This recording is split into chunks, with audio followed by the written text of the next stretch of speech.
নমস্কার, আমি রুমা। আমার খাবার খেলা চ্যানেলে আপনাদের সবাইকে স্বাগত। আজ আমি আরও একটি রেসিপি নিয়ে চলে আসছি। সেটি হচ্ছে পালং পনির। প্রথমে পালং শাকটা ভালো করে ধুয়ে আমরা একটু গরম জলে ভাপিয়ে নেব। ভাপিয়ে ঠান্ডা করতে পাশে রেখে দেব। তারপর গ্যাসের উপর একটি প্যান বসিয়ে দেব। প্যানটা গরম হবে অল্প, তারপর একটু সর্ষের তেল দিয়ে দেব। আর এই রেসিপিটা কিন্তু আমরা সর্ষের তেলেই রান্না করব।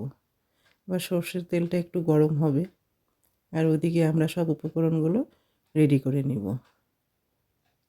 এই রেসিপিটা কিন্তু আমি পেঁয়াজ রসুন দিয়ে করব। আপনারা চাইলে নিরামিষও করতে পারেন।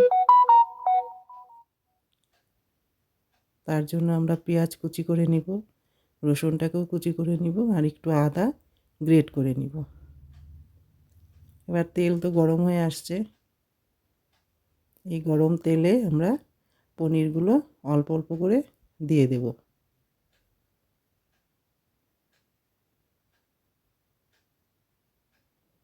সামান্য একটু ভেজে নিব, বেশি কিন্তু ভাজবো না। এবার পনিরগুলো দিয়ে দিলাম। এবার পনিরের মধ্যে সামান্য পরিমাণ লবণ দিয়ে দিব।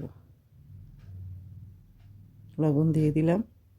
এবার খুন্তি দিয়ে একটু নেড়ে চেড়ে ভেজে নিব। খুব কড়া ভাজা কিন্তু করব না।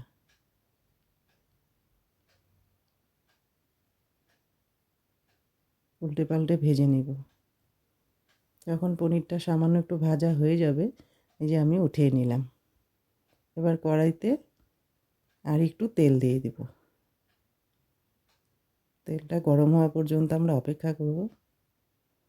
তেলটা যখন গরম হয়ে আসবে, তার মধ্যে আমরা কিন্তু দুটো শুকনো লঙ্কা দিয়ে দিব। শুকনো লঙ্কাগুলো একটু ভেজে নিব।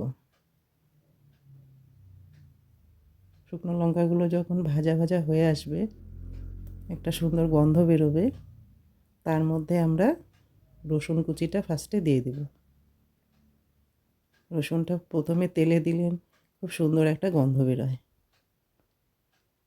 রসুনটা একটু নেড়ে চেড়ে তার মধ্যে আমরা পেঁয়াজটাও দিয়ে দিব। এখানে আমি মিডিয়াম সাইজের দুটো পেঁয়াজ নিয়েছি। পেঁয়াজটাও একটু নেড়ে চেড়ে নিব। পেঁয়াজটাও কিন্তু আমরা খুব একটা ভাজবো না। একটু লাল লাল হয়ে আসবে যখন, তখন কিন্তু আমরা শাকটা দিয়ে দিব। এই দেখুন, আমি কিন্তু বেশি ভাজছি না।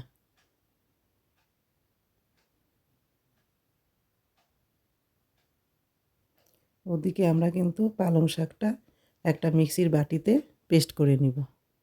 খুব ভালো করে পেস্ট করে নিব।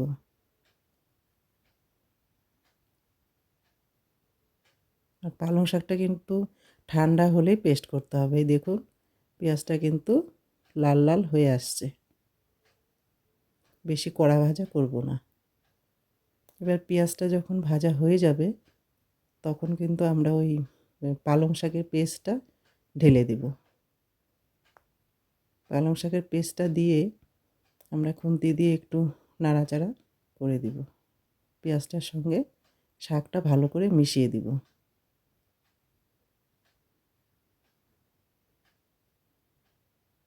ভালো করে যখন মেশানো হয়ে যাবে, তার মধ্যে আমরা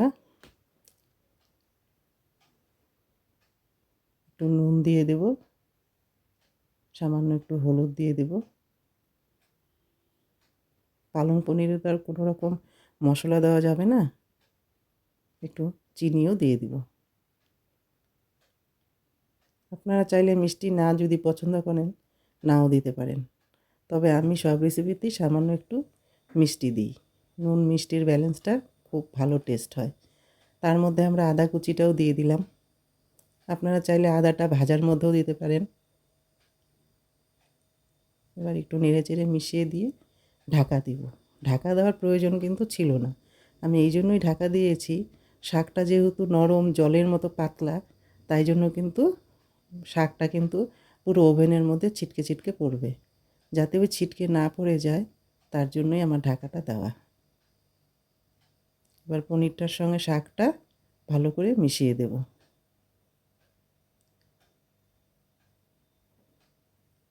মিশিয়ে দিয়ে আর একটু ঢাকা দিয়ে শুকিয়ে নেব। জলজলে ভাবটা কিন্তু থাকবে না। এবার ঢাকাটা তুলে নিব। এই দেখুন ঢাকাটা পুরো শাক একদম ভরে ভরে আছে। এটা যদি ঢাকাটা না দিতাম ওটা কিন্তু আমার ওভেনের মধ্যে পড়তো। আমার ওভেনটা কিন্তু পরিষ্কারই থেকে গেল। আবার একটু নেড়ে চেড়ে মিশিয়ে দিব। রান্নাটা কিন্তু আমাদের প্রায় শেষের দিকে। দেখুন অনেকটা শুকিয়ে আসছে। এবার নুনটা একটু টেস্ট করে নেবেন। তার মধ্যে একটু গরম মশলা দিয়ে দিব আর 1 চামচের মতন ঘি দিয়ে দেব। ঘি আর গরম মশলাটা দেওয়া হয়ে গেলে একটু নেড়ে চেড়ে মিশিয়ে নেব। আলতো হাতে মিশাতে হবে, কারণ পনিরগুলো তো হালকা ভাজা, ওগুলো একটু ভেঙে যেতে পারে। আলতো হাতে একটু নেড়ে চেড়ে মিশিয়ে নিলাম। এবার আমরা একটা প্লেটে নামিয়ে নেব। আমাদের রান্নাটা কিন্তু শেষ। আমার ভিডিওটা এখানে শেষ করলাম। দেখুন কত সুন্দর হয়েছে। তার মধ্যে আমি 2টো কাঁচা লঙ্কা চিড়ে দিয়ে দিয়েছি।